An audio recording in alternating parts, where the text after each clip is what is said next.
ये class 10th का एक चैप्टर है विद्युत, अंग्रेजी में इसको इलेक्ट्रिसिटी बोलते हैं, उसका अध्ययन करने वाले हैं। ये रिसू की विशेष मांग पे रिकॉर्डिंग की व्यवस्था की जा रही है। 8 पार्ट में मैंने इसको डिवाइड किया है, छोटे छोटे टुकड़े किए हैं इलेक्ट्रिसिटी के। एक्चुअल में 8 पार्ट है नहीं। 10th के बेसिस पे जो कुछ भी आता है उसका अध्ययन करेंगे। ये साफ साफ हिंदी में आपको समझ में आ रहा होगा कि आधुनिक समय में विद्युत ऊर्जा के बिना संसार की कल्पना करना मुमकिन नहीं है, क्योंकि हमारी निर्भरता दिन प्रतिदिन बढ़ती जा रही है। आप कल्पना कर सकते हैं एक ऐसी शाम हो जिसमें आपके पास फ़ोन नहीं हो, लाइट नहीं हो, आप बैठे हो कहीं अंधेरे में। उस जीवन की कल्पना कीजिए आज से 20 साल पहले, लाइट कभी कभार आया करती। तो हमारी जो दिन प्रतिदिन निर्भरता है विद्युत के प्रति बढ़ती जा रही है। हमारा फ़ोन, हमारा मोटर, जो वाटर पंप है, हर कुछ डिपेंडेंट है। कल इंडिपेंडेंट था, थोड़ा बहुत उस पर डिपेंडेंसी दिखाते थे। आज का हर अधिकांश घटनाएं हमारी उसी के ऊपर डिपेंडेंट है। अभी अगर लाइन कट जाए तो हम लोग पढ़ नहीं पाएंगे। क्यों? क्योंकि हमारी डिपेंडेंसी विद्युत पे, लाइट के लिए है। तो मतलब आधुनिक संसार की कल्पना करना मुश्किल है, इतना तो आप जानते ही हैं। इसका प्रयोग हम कहाँ कहाँ करते हैं? घर में पंखा चलाने में, बल्ब के लिए, मोटर के लिए। कारखाना में भी करते हैं, मशीनों को चलाने के लिए। यातायात में करते हैं, ट्रेन को, बस को, दोपहिया वाहन को चलाने के लिए। आजकल जो गाड़ियाँ आ रही है वो इलेक्ट्रिसिटी से चलती है, यानी बैटरी लगा रहता है उसमें। तो हमारे जो संसार है दिन प्रतिदिन इलेक्ट्रिसिटी के ऊपर डिपेंडेंसी बढ़ती जा रही है। मुख्य अध्ययन जो रहेगा इस अध्याय में वो विद्युत विभव है, जिसको अंग्रेजी में बोलते हैं इलेक्ट्रिक पोटेंशियल। फिर है विद्युत धारा, इलेक्ट्रिक करंट, और विद्युत शक्ति, इलेक्ट्रिक पावर, और विद्युत धारा का उसमें प्रभाव, heating effect of electric current का अध्ययन करने वाला। चलिए शुरू करते हैं। फर्स्ट, ये पहले कंघी की अवस्था, ये बाद की कंघी की अवस्था है। जब हम लोग कभी कंघी के साथ अपने बालों को संवारते हैं तो कंघी आवेशित हो जाती है। आवेशित होने का कारण क्या है? तो कुछ कण बाल के टूट के कंघी पे आ जाते हैं, या कंघी के कुछ बाल टूट के बाल में चले जाते हैं, कुछ कण। इसको हम लोग इलेक्ट्रॉन बोलते हैं कि पदार्थ छोटे छोटे कण से मिलकर बना होता है, इलेक्ट्रॉन, प्रोटॉन और न्यूट्रॉन से। एटम है और इलेक्ट्रॉन, प्रोटॉन, न्यूट्रॉन है। और यही इलेक्ट्रॉन गलती से टूट के चला गया घर्षण की वजह से, तो जिस पदार्थ पे गया वहाँ ऋण आवेशित, और जहाँ से गया वहाँ पे धन आवेशित, चार्ज डेवलप हो जाता है, आवेश उत्पन्न हो जाता है। ये अभी विद्युत रूप से उदासीन है, कागज के टुकड़े को आकर्षित नहीं कर रही है। जैसे ही सूखे बाल से इसको रगड़ते हैं, कागज के टुकड़े को आकर्षित करने लगे। इसका मतलब हुआ कि ये आवेशित हो गए, विद्युत आवेशित, इलेक्ट्रिकली चार्ज है। ये आपको दिख रहा है, तो विद्युत आवेशित।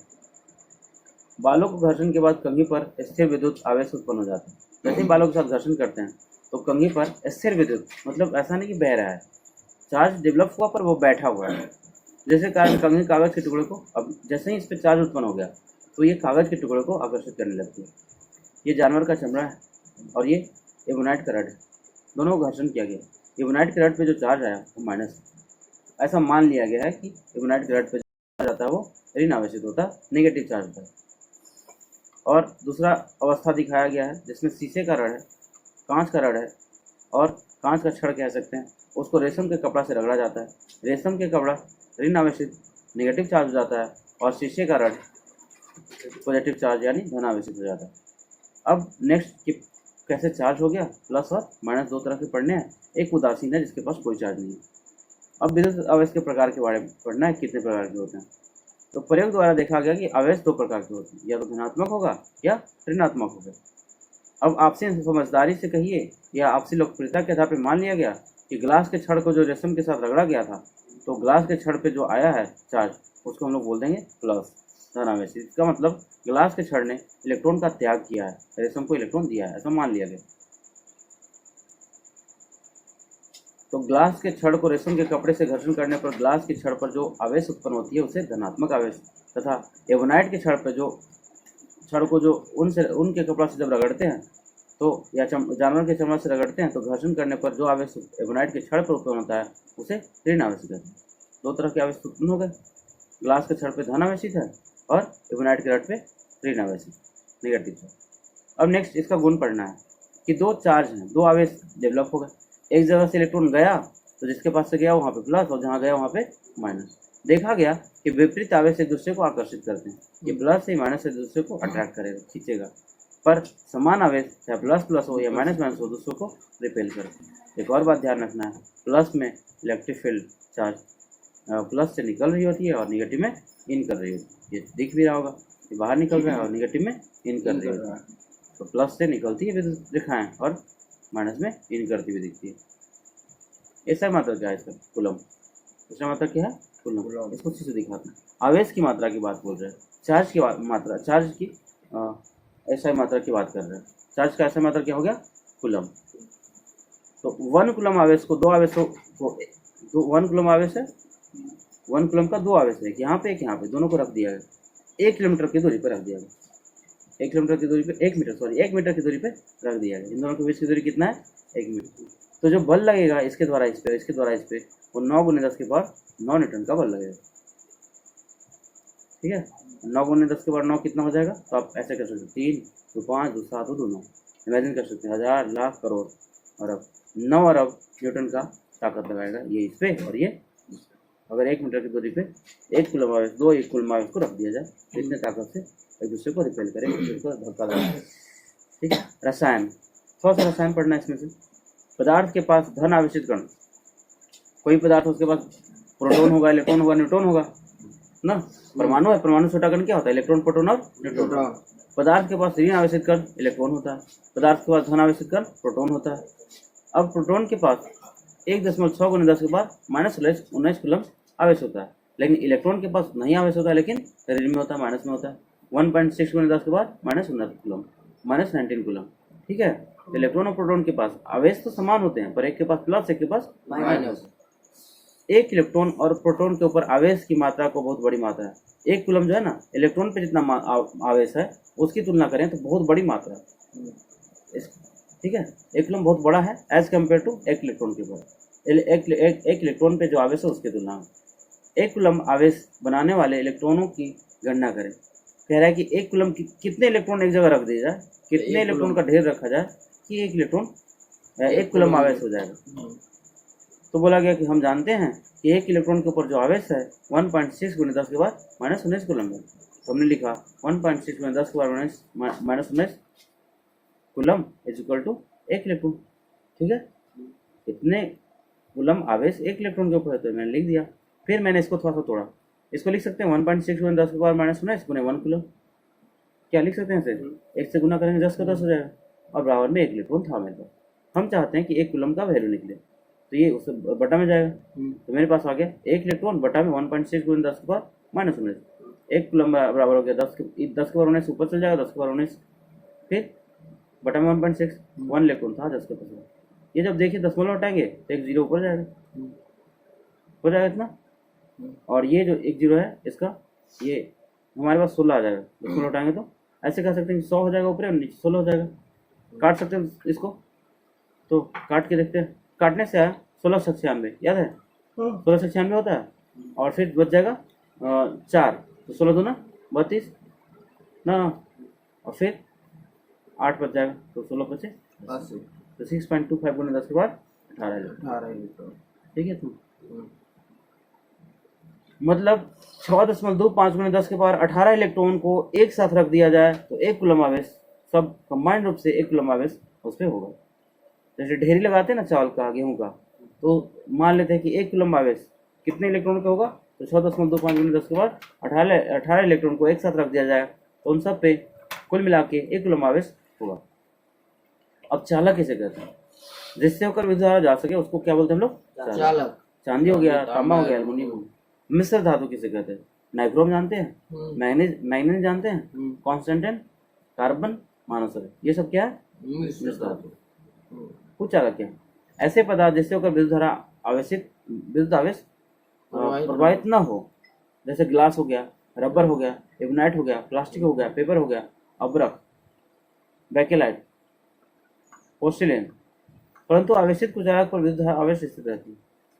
कुचालक है, विद्युत धारा तो नहीं बह रही है, पर आवेश अगर बना दिया गया, आवेश उत्पन्न कर दिया गया, तो आवेश उस पर स्थिर रहेगा, बहेगा नहीं।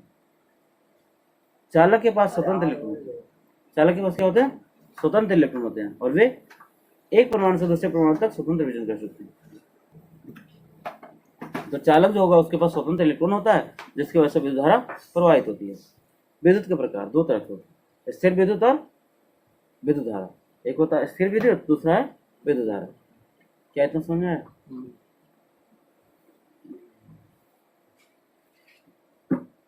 तो हम लोगों ने अभी तक कितना अध्ययन किया कि स्थिर विद्युत और विद्युत धारा, दो तरह की विद्युत धारा है। जब स्थिर विद्युत किसे कहेंगे? आवेश स्थिर रहते हैं।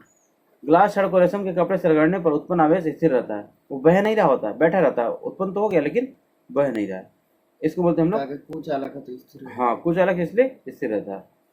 विद्युत धारा दूसरा है विद्युत धारा। आवेश विचरण करते हैं, आवेश जो उत्पन्न होते हैं वो विचरण करते हैं, तो उसको हम क्या बोलते हैं?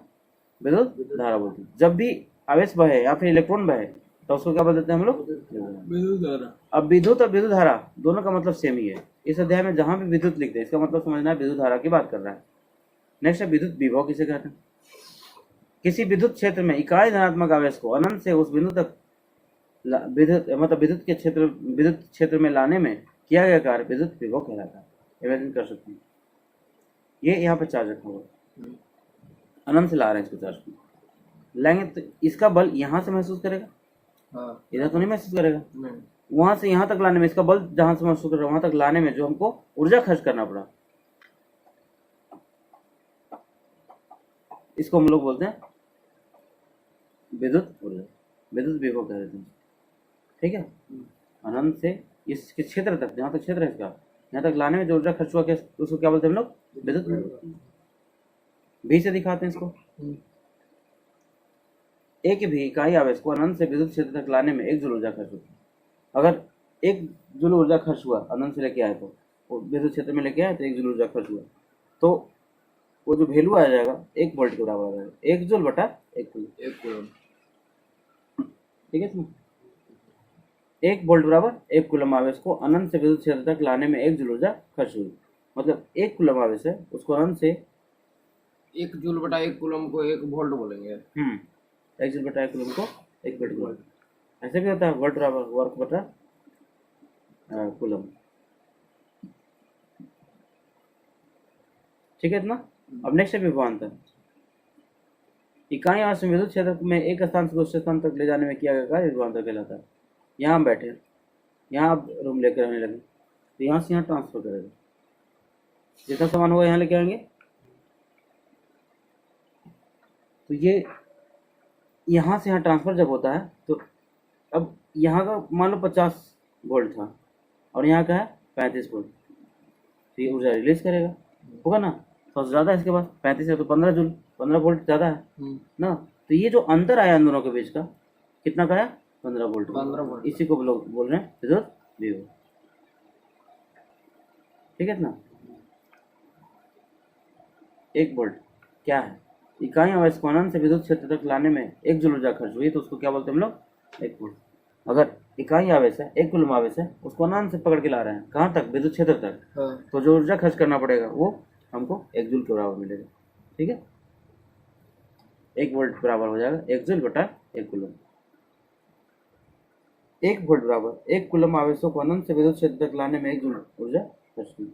1 वोल्ट क्या है? तो 1 कूलम आवेश को अनंत से विद्युत क्षेत्र तक लाने में 1 जूल ऊर्जा खर्च हुई, उसको क्या बोलते हैं हम लोग? 1 वोल्ट। विभवांतर। नेक्स्ट है विभवांतर। एक तो विभव था, पढ़े विद्युत विभव पढ़े थे। अब है विभवांतर। इकाई आवेश को, इकाई आवेश इसमें था कि यहाँ से यहाँ ले गए कुछ अंतर आया, इसमें इकाई आवेश को 1 कूलम आवेश को यहाँ से उठा के विद्युत क्षेत्र के अंदर रिमूव कर रहे हैं तो उसको बोल देते हैं विभवांतर। विभव में अंतर। इकाई आवेश को विद्युत क्षेत्र में एक स्थान से दूसरे स्थान तक ले जाने में किया गया कार्य विभवांतर कहलाता है। तो वही है। हाँ, बस थोड़ा सा अंतर है विभव विभवांतर में। ठीक है, विभवांतर कार्य बटा आवेश की मात्रा होती है, कार्य बटा आवेश की मात्रा। कार्य इक्वल टू वर्क हो जाता है और कार्य इक्वल टू मात्रक जूल हो जाएगा, क्योंकि वर्क और कार्य दोनों सेम चीज है। तो जो ऊर्जा का मात्रक वही इसका ही मात्रक। आवेश की मात्रा देखना, आवेश कभी भी सोचो ट्रांसफर होगा तो 1 इलेक्ट्रॉन जाएगा, 2 हो जाएगा, 3 हो जाएगा, 5 हो जाएगा, 10 हो जाएगा। क्या कभी आधा इलेक्ट्रॉन जाएगा? तो आधा इलेक्ट्रॉन नहीं जाएगा तो आधा आवेश भी नहीं जाएगा, क्योंकि जो कुछ भी आवेश है वो ट्रांसफर हो रहा है इलेक्ट्रॉन के माध्यम से ही। अगर इलेक्ट्रॉन पूरा पूरा जा रहा है तो पूरा पूरा इलेक्ट्रॉन उसके पास चला जा रहा है, तो पूरा इलेक्ट्रॉन का जो चार्ज है वो भी चला जा रहा है। ठीक है ना। कह रहा है नेक्स्ट कि क्यू कूलम आवेश को विद्युत क्षेत्र में एक बिंदु से दूसरे बिंदु तक ले जाने में जो कार्य करना पड़ा वो W है। जानबूझ के क्वेश्चन दिया है, मतलब नहीं होता है कि दिखाने के लिए, समझने के लिए। क्यू कूलम आवेश है ना, विद्युत क्षेत्र में एक बिंदु से दूसरे बिंदु तक ले जाते हैं, यहाँ से हम मूव करवा रहे हैं। जैसे हम लोग को W जूल ऊर्जा खर्च करनी पड़ी, तब विभवांतर भी का सूत्र, विभवांतर का सूत्र क्या हो जाएगा, पोटेंशियल डिफरेंस। पोटेंशियल डिफरेंस में क्या आ जाएगा, इसमें हमारे पास वर्क बटा आवेश, हमारे पास हो जाएगा विभवांतर बराबर कार्य बटा में आवेश, कार्य बटा आवेश। तो विभवांतर बराबर हो जाएगा किया गया कार्य बटा आवेश की मात्रा। कार्य को जूल में मापते हैं और आवेश को कूलम में मापते हैं, इसलिए हम लोग लिख सकते हैं 1 जूल पर कूलम, या फिर लिख सकते हैं इसको 1 वोल्ट। नेक्स्ट है, एक कूलम आवेश को एक स्थान से दूसरे स्थान तक ले जाने में यदि 1 जूल ऊर्जा खर्च होती है तो दोनों बिंदुओं के बीच 1 वोल्ट का विभवांतर होता है। वही जो यहाँ पे हम लोग एक्सपेरिमेंट किए हैं उसी को यहाँ पे लिख दिया हुआ। 1 कूलम क्या है, एक कूलम आवेश को एक स्थान से दूसरे स्थान तक ले जाने में यदि 1 जूल ऊर्जा खर्च होती है तब उसको बोलेंगे कि दोनों बिंदु के बीच का विभवांतर 1 वोल्ट का। विभवांतर को वोल्ट मीटर में मापा जाता है। ये मशीन है नापने वाला, कहाँ मशीन लगा हुआ है, देखो पंखा है तो पंखा का एक तार से इधर एक तार इधर से लगा देगा, ऐसा नहीं कि यहीं पे दोनों तार लगा देगा, एक तार इधर और इधर इधर, तब इसका वोल्टेज पता करेगा। ठीक है इतना। विभवांतर को वोल्ट मीटर में मापा जाता है, ये मशीन है वोल्ट मीटर का, हमेशा समानांतर में जोड़ते हैं, इस बात का ध्यान रखना, हमेशा समानांतर में जोड़ते हैं, और समानांतर में जोड़ने के कारण इसका प्रतिरोध उच्च रखते हैं। क्यों, क्योंकि इसके पास 2 रास्ता हो जाता है, पंखा में से जावे नहीं करेगा, इधर से निकल जाएगा, और हमेशा आसान वाला रास्ता चुनती है विद्युत। ठीक है, तो ये इधर से निकल जाता है। वोल्ट मीटर की प्रतिरोध क्षमता उच्च होती है, इसके प्रतिरोध क्षमता उच्च के रखने का कारण धारा असमान रहता है। वोल्ट मीटर में प्रतिरोध क्षमता क्यों उच्च रखते हैं, क्योंकि अगर इसका उच्च न रखें तो इधर से न जा करके इधर से न जा करके इधर से चल जाएगा, पंखा चलेगा फिर नहीं चलेगा, इसलिए ऐसा करते हैं।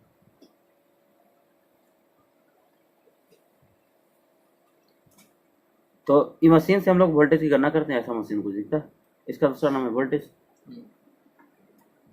अब नेक्स्ट है, 2 कूलम आवेश को 118 वोल्ट ना से 128 वोल्ट तक ले गए, 118 वोल्ट था 128 वोल्ट तक पहुंचा दिए, किया गया कार्य कितना होता है, विभवांतर हम जानते हैं कार्य बटा आवेश, आवेश दिया हुआ है 2 कूलम, कार्य दिया हुआ, कार्य निकाल लेंगे, तो निकाल 128 में से 10 वोल्ट हो गया, आवेश था ही, आवेश 2 कूलम, 2 से भाग दे देंगे, 10 वोल्ट 2 से बोलना हो जाएगा। विभवांतर दिया हुआ है क्या, अच्छा विभवांतर दिया हुआ है, ठीक, 10 यहाँ दिया हुआ, 2 दिया हुआ, कार्य निकालना 2 से गुना हो जाएगा, गुना हो जाएगा, 20 हो जाएगा। प्रत्येक कूलम आवेश को 6 वोल्ट की बैटरी से 6 वोल्ट बैटरी से जोड़ रहे हैं, कितना ऊर्जा खर्च होगा, तो प्रत्येक कूलम आवेश मतलब 1 कूलम की बात कर रहा है, और विभवांतर कितना का रख रहा है 6 वोल्ट। हम जानते हैं विभवांतर बटा बराबर कार्य बटा आवेश, 6 वोल्ट W कार्य के लिए और आवेश के लिए 1 कूलम, इसको इधर लेके आएंगे, ऊर्जा होगा 6 जूल, 6 जूल हो जाएगा, किया गया कार्य 6 जूल। समझ में आया, पहला पार्ट खत्म हुआ है, इसको रिवीजन करना है, कम से कम 5 रिवीजन लगाना है, उसके बाद उसके नोट्स बनाना, सब चीज मत खत्म कुछ हो जाएगा, ठीक है। हाँ उसी में कह रहे हैं, नोट्स जब तक नहीं तो फिर वही हाल होगा, ये थोड़ा जो गया हुआ ना इस बार, फिर कहना कि फेवरेट टफ है, चलो क्या होगा, कैमरा चल रहा है ना।